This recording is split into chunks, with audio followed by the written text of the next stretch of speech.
네. 조희대로 네. 정말 넘어가 보도록 하겠습니다. 이것도 정말 사실은 창피한 일이에요. 네. 맞아요. 네, 우리가 약간 수치심을 느낄 정도의 결과가 얼마 전에 전국 법원장 평가를 했는데 조희대가 아니나 다를까 최하위를 기록했습니다. 신유진 변호사님 어떻게 보셨어요? 저는 이 조희대 대법원장이 지금 자신들이 구축한 그 체계를 공고히 지키고 있다. 우리만 믿어라. 우리가 최후 보루다. 사법부가 판단하면은 모든 거는 다 원점으로 돌릴 수 있다. 거의 그 정도 수준이 아닌가 싶어요. 왜냐하면 최근에 있었던 그 나경원 등 재판에서 국회 선진화법 위반에 대해서도 400만 원으로 딱 맞춰가지고 그 깎아준 게 그 과연 그 담당 재판장의 그 혼자의 의견이었을까요? 저는 그 굉장히 의문이거든요. 누가 봐도 유죄인데 얼만큼 주느냐의 양형에선 분명히 뭔가 영향이 있지 않았을까. 네. 아니 500만 원 이상이면 직을 내려놔야 되는데 딱 400만 원 줄 게 뭐야? 그러니까요. 그러니까 이제 그거에 대해서 저는 그거에 대해서도 진짜 혼자만의 결정이라고 할 수 없는 그런 느낌이 너무 드는 것이, 그리고 어떤 사건에서도요, 그렇게, 사건이 제기된 지 6년 7개월, 그리고 사건이 이제 시작되고 나서도 5년 넘게 재판을 끝나는 건요, 이건 검찰과 법원이 함께 세트 플레이를 하지 않고서 있을 수가 없는 일이거든요. 예. 그렇게 열심히 세트 플레이를 해서 자신들이 한 축을 담당하고 있다라고 저는 보여져요. 지금 특히나 서울중앙지법의 영장 전담 판사들 수원 브라더스 3인방을 조희대가 배치를 함으로써, 조희대 대법원장이라고 말씀을 드리겠습니다. 네, 조희대 대법원장이 배치를 함으로써 모든 영장에 대해서 우리가 영장이 안 나올 수가 없는 사건들이 납득하기 어려운 유독. 이유로 영장이 잘 안 되고 있어요. 한덕수가 풀려날 때도 정말 의아했거든요. 네. 뭔가 판단이 애매한 느낌이 들고, 지금 조희대 대법원장 오늘 모문에 보니까 법원장 평가에서 꼴찌를 했잖아요. 그쵸. 그러니까 법원의 신뢰를 무너뜨리고 있는 당사자가 조희대 대법원장이라는 거를 법원 구성원들은 다 알고 있는 거예요. 구성원들이 알고 있는 거예요. 구성원들이 알고 있는 거죠. 조희대의 행보에 대해서 법원 구성원들은 동의하지 않고 있고, 그 사법부가 해야 되는 역할을 망가뜨리고 있는 게 조희대 대법원장이다라고 다들 메시지를 보내고 있는 거다. 네, 심지어 그렇게 지금 조희대 대법원장이 사법행정을 적절하게 수행하고 있다고 생각하는지, 대법원장을 계속 수행하는 게 맞다고 생각하는지 질문이 의미심장하다. 질문이 있어요. 이걸 계속 수행해도 됩니까? 라고 하는데 3,160명이 답변했는데 이 중 가운데 78%가 아니요. 78%입니다. 그만두란 얘긴데 이거. 그만두라는 거죠. 사실상 탄핵된 거죠. 네. 이게 법원 내부의 직원들이 이 생각을 갖고 있다는 거잖아요. 그러니까요. 그렇죠. 지금 법원 공무원 5급 이하 직원들 대상으로 해서 이 전체 응답자가 4,300명입니다. 4,300명 지금 법원에서 모든 공무원들은 알고 있다는 거예요. 이거 잘못됐다. 그러니까 오죽하면 법원 공무원 노조에서 성명을 내서 조희대는 사퇴하라라는 성명, 그다음에 탄핵, 이거는 탄핵감이다, 이런 성명을 먼저 냈잖아요. 지난 5월 달에도 냈고 9월 달인가 10월 달에도 냈고 하면서 뭐 결자해지를 해라라고 하는데, 결자해지란 말이 뭡니까? 물러나라는 거잖아요. 이거 말이 안 되는 행동을 계속 할 거면 그 자리에 있는 게 맞지 않다. 그런 거를 법원 누구보다도 그 법원에 있는 공무원들이 가장 잘 안다. 현장을 안다는 거 아닙니까? 내일 보니까 오전 11시에 대법원 정문 앞에서 전국 공무원 노동조합 법원본부가 이 결과, 설문조사 결과 관련해서 기자회견을 연다고 합니다. 네. 네. 좀 자세히 아무튼 전에 정리를 좀 해드리면, 관리자 적합성 여부에서 보통 다른 법원장들은 0.7에서 0.8 정도 평가를 받는데 1점 만점에 70점에서 80점 네. 정도 받는 예. 거죠. 네. 전해주시죠. 네, 정리를 그런데- 해주세요. 그런데 지금 조희대 대법원장만 보면은 1점 만점에 0.21점이라는 거예요. 아하, 21점. 20점. 네, 100점 만점에 수미양 21점. 가 중에서 뭐 가 정도 예. 되잖아요.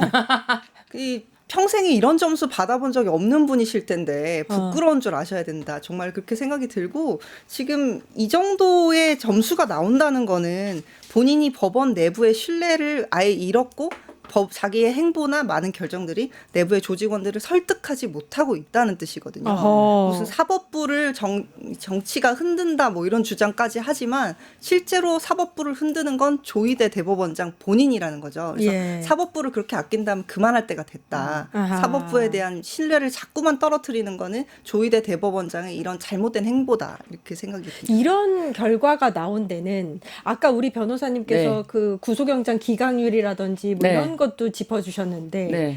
직위원에게 내란 재판을 맡기게 되는 그런 과정이라든지 네. 아니면 이재명 대통령 당시 당대표 관련해서 이제 공직선거법 네. 3심 대법원장이 직접 나서서 이틀 만에 선고를 그렇죠. 그때 제가 말씀드렸듯이 5월 8일에 보도된 걸 보면은 예. 이때 바로 법원 노조에서 사법부 신뢰를 잃었다. 조희대 책임지고 사퇴해라. 아, 그때 법원 노조에서 그랬군요. 그렇습니다. 이거 성명을 발표했어요. 이미 사퇴하라. 5월 달에. 이런 재판이 어디냐. 우리는 그 기록을 보내지도 않았는데. 그러니까 법원 공무원들은 아는 거예요. 이 기록이 어떻게 가야지 어떤 시간이 걸리는지를 너무나 아는데 그 시간에는 기록이 갈 수가 없다. 뻔히 아는데 재판을 했다고? 판결을 내렸다고? 아니 아무리 그래도 대법원에서 기록이 안 가고 기록을 확 읽지도 않고 판결을 내린다면 이건 사법부 신뢰 훼손이죠. 예. 어떻게 법원에서 그 기록에 의한 재판이 아니라 그냥 내가 보면 알아. 이렇게 재판을 합니까? 관심법 수준이었죠. 네, 대법원에서 예. 그런 거를 보자마자 그 판결이 나오자마자 법원 노조에서 성명을 낸 거예요. 이미 사법부 신뢰 훼손시킨 조희대 대법원장 사퇴하라. 라고 그때 강하게 그랬군요. 냈어요. 이미 냈고요. 그리고 9월 달에도 제가 말씀드린 것처럼 9월 달에도 또 이제 조희대 대법원장에 대해서는 이거는 결자 해지하라. 그 똑같은 소리를 반복을 하면서 결자 해지하라라고 목소리를 정확하게 냈는데 뭐 결과 나오지 않았습니까? 지금 말씀하신 것처럼 0.21%라는 거는 21점을 받았다는 거예요. 예. 21점 받았다는 거는 100점 만점으로 치면 21점인데 어떻게 그런 점수가 나오겠습니까? 이거는 정말 그만둬야 된다라는 말입니다. 예. 오히려 조희대라든지 국민의힘은 사법부를 민주당이라든지 정부가 흔들고 있다. 오히려 이렇게 이야기를 하고 있지 않습니까? 법원 내부에서 먼저 목소리가 나왔고 그 목소리를 민주당에서 받는 거죠. 사실 민주당에서 먼저 사퇴하라.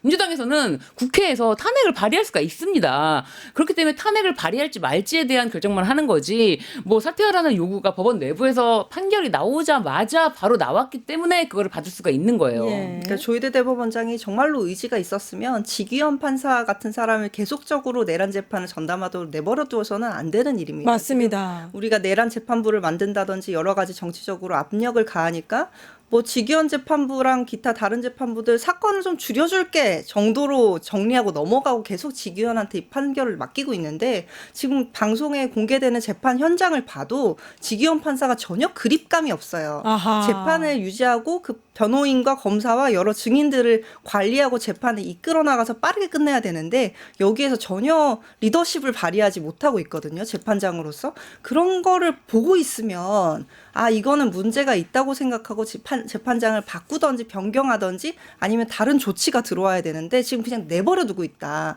이거는 분명한 조희대 대법원장의 어떤 잘못된 그 행정이라고 볼 수밖에 없고 이거에 대해서는 분명 책임져야 될 일입니다. 예. 아니, 직위원에게 윤석열과 김용현의 재판을 둘 다 맡긴 그 과정도 그렇죠. 이상하다고 그 생각하지 않아요? 과정이 매우 의심스럽죠. 그것 때문에 더 이게 문제가 되는 거죠. 사실상 그냥 무작위로 배당했는데 직위원 재판장에게 배당이 됐다 이랬으면 그나마 야 근데 저러고 저거 너무 심하니까 좀 문제가 있으니까 보완해야 되는 거 아니야라고 할 텐데 그게 아니라 그게 그 배당 과정이 매우 의심스럽잖아요. 도저히 저렇게 배당을 해서 본인들이 반대하는 그 내란 전담 재판부 반대하는 게 무작위 배당이 아니기 때문에 반대한다라고 했는데 조금 무작위 배당이 누가 봐도 아니잖아요. 네. 그런 상황에서 지금 조희대 대법원장이 그걸 다 뒤에서 지키고 있는 게 아닌가 그 관문마다 그 지키고 있는 게 아닌가라는 생각이 들고 그러니까 장동혁 대표는 지금 뭐 전국을 돌면서 이재명 대통령에 대한 뭐 재판을 다시 재개하라라고 하면서 그런 뭐 장외 투쟁을 한다면서 이재명 대통령을 본인이 끌어내리겠다 뭐 이런 얘기를 하고 있거든요. 예. 그런 이상한 얘기가 계속 나오는 것도 이 사법부에서 제대로 이 재판 진행에 관한 또는 예를 들면 헌법 84조에 따라서 대통령 부서치 특권 때문에 재판이 중지되는 것 그게 명확하게 대법원의 입장, 법원 행정처의 입장이라든지 이런 거에 대해서 왔다 갔다 하면서 이론상은 재판이 가능할 수도 있지 않느냐. 뭐 이런 이야기를 하기 때문에 계속 또 파생되는 정치적 게 발언이에요, 있거든요. 그거는. 그러니까 그러니까요. 파생되는 이런 것들이 논의가 있는 거고 그렇기 때문에 조희대 대법원장은 사법 신뢰를 완전히 지금 바닥으로 떨어뜨리는 그 최종 장본인이다. 그러니까 사법부 신뢰를 회복하고 중립성을 강화하고 싶으면 그런 발언이 나오지 않도록 관리를 그렇죠. 해야죠. 네. 관리를 해야 되는 거고 일관된 여태까지의 판결들을 존중하는 입장을 가졌어야 되는데 법원이 그런 그립감도 없는 데다가 지금 직위원 재판부에서 나오는 그 김용현과 윤석열의 태도를 보면 이게 이 사람들이 이 재판에 대해 어떤 관점과 어떤 자신감을 가지고 있는지 보여주거든요. 세상에 내란한 사람들이 어떻게 그렇게 거들먹거리고 말도 안 되게 재판장의 입장을 막 무시하면서 떠듭니까? 예. 이렇게 떠들 수 있다는 것 웃어요, 자체가 막. 네, 이렇게 예. 떠든다는 것 자체가 굉장히 말도 안 되는 일이거든요. 형사재판은 정말로 판사가 굉장히 권위 있는 위치이기 때문에 네. 특히 뭐 잘못하면 사형될 수도 있는 입장이잖아요. 윤석열 대통령 지금 윤석열 씨는 지금 기소된 내용 내란이니까 내란 그렇죠. 우두머리란 말이에요. 네. 그러면은 적어도 무기징역 사형인데 네. 이런 인신 구속의 상황에서 저렇게 깔깔대면서 말도 안 되는 짓을 한다? 이거는 정말 있을 수 없는 일입니다. 변호사들은 형사재판할 때 정말 조금이라도 내가 판사한테 잘못 밑보여가지고 우리 의뢰인한테 피해가면 어떡하지 해서 옷 하나도 정말 단정하게 입고 맞아요. 가란 말이에요. 그럼요. 네. 근데 지금 그러고 있다? 이거는 이 직위원 판사에 대한 이미 권위나 신뢰나 모든 게 자기들끼리 뭔가 믿는 구석이 있는 것처럼 느껴진다는 거죠. 아니 그러니까 그거를 혹시라도 직위원 대법관이 네. 대법원장이 경제식품 보건 담당하고 있는 직위원 평소에 그 재판장들 모임에서 항상 MC를 받던 그 가족 오락관 성격 아주 밝은 직위원에게 이걸 맞게 하자 무작위가 아니라 네. 일부러 의도적으로 배당한 게 아니냐 이 얘기가 나오고 있어요. 그건 어떻게 보세요? 아니, 그러니까 이게 적시처리 중요 사건으로 네. 처음에 김용현 재판을 해놨다가 네. 일반 사건으로 바꿨다면서요. 네. 그러면서 무작위로 안 그렇죠. 하고 예. 네. 지정 그러니까- 배당을 했다. 그러니까 제가 좀 전에 그다 말씀을 드려가지고 다시 그 예. 부분이 문제가 있기 때문에 사법 신뢰가 바닥이다. 네.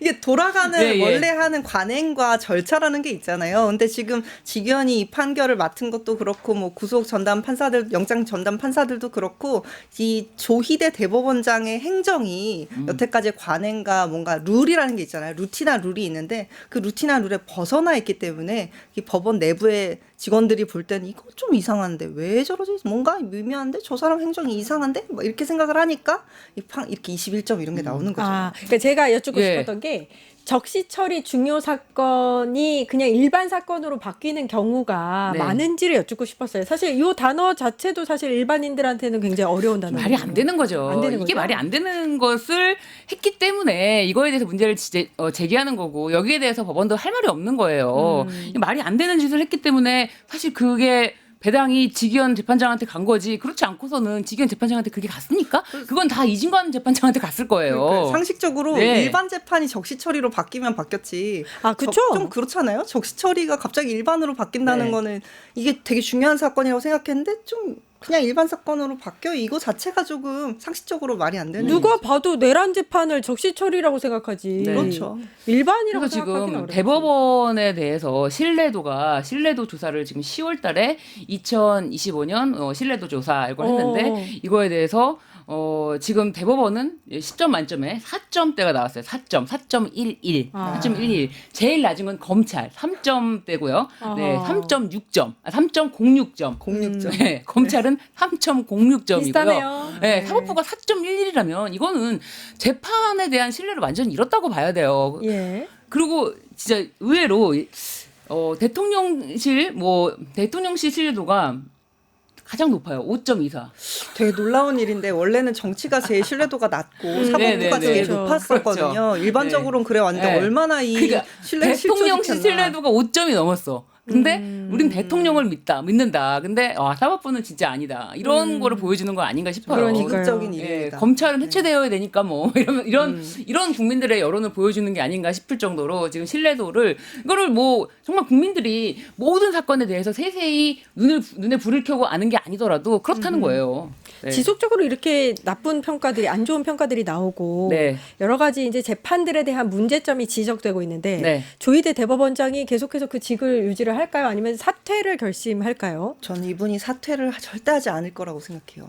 예, 옛날에 박근혜 씨가 그 스스로 뭐 내려올 거냐에 대해서 다들 그렇지 않을 거라고 예견한 것과 마찬가지로 조희대 아하. 대법원장도 끝까지 본인이 끌려 내려갈 때까지 버티지 않을까. 왜냐면은 자기가 맡은 역할이 있잖아요. 지금 본인이 게다가- 이거를 그냥 끌고 질질 끌어야 되는 네. 역할이 있기 때문에. 게다가 저는 그 부분이 문제라고 생각해요. 이 계엄이 선포됐을 때 그 긴박한 시간에 사실상 대법원에서는 회의를 했거든요. 긴급 회의를 하면서. 맞아. 네, 맞아요. 그게 긴급 회의를 하는 게 대법관들 정도면 이 계엄 자체가 요건이 없이 선포된 거라는 거를 너무나 알아야 되는데 이때 계엄이 합법이라면 이거에 대해서 관할이라든지 이런 거에 대해서 문제를 논의하는 그런 회의를 했기 때문에 그렇다면 이거는 내란 방조, 내란 동조 이런 문제가 생기지 않습니까? 그렇기 때문에 대법원에서는 이걸 놓칠 수가 없는 거예요. 이거 지금 그런 문제로 계엄이 선포된 이후에 자신들이 선포되자마자 위법성을 알았다라고 볼 수가 있잖아요. 맞아요. 이거 위법한 건데 이거에 동조하려는 회의를 했다. 이렇게 되면 자신들도 내란 방조가 되기 때문에 아. 이 부분 때문에 끝까지 막고 있는 거예요. 그래서 법무부 장관이라든지 그리고 나머지 국무위원들에 대해서 전혀 진도가 못 나가게 대법원이 막고 있다. 아.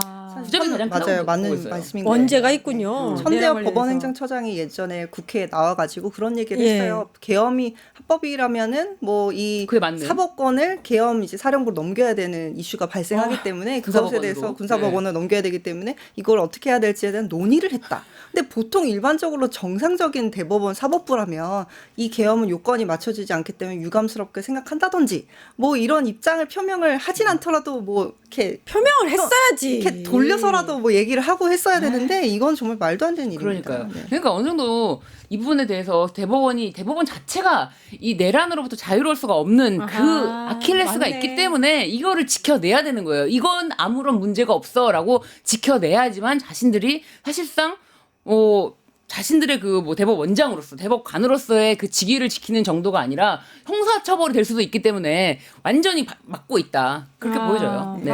예. 이재명 대통령으로 시작해서 조의대로 끝나려니까 네. 갑자기 또 고구마 100개 먹은 듯한 그런 느낌이 들긴 하지만 너무 재밌었습니다. 네. 정치하원이들 여기까지 하겠습니다. 신유진 변호사, 박수빈 서울시의원님 고생하셨습니다. 감사합니다. 감사합니다. 감사합니다. 유튜브 구독하고 실시간 채팅과 댓글을 남기시면 매일매일 7천 TTCO를 드립니다. 참여 방법은 통통물 어플을 다운로드하고 회원가입과 로그인을 해주세요. 마이페이지에서 나의 회원 고유 번호를 복사해주세요. 유튜브 구독 후 실시간 채팅이나 댓글창에 고유 번호를 한 번만 입력하면 준비 끝! 지금 유튜브 채팅과 댓글 쓰기 참여하고 실천 TTCO 받아가세요.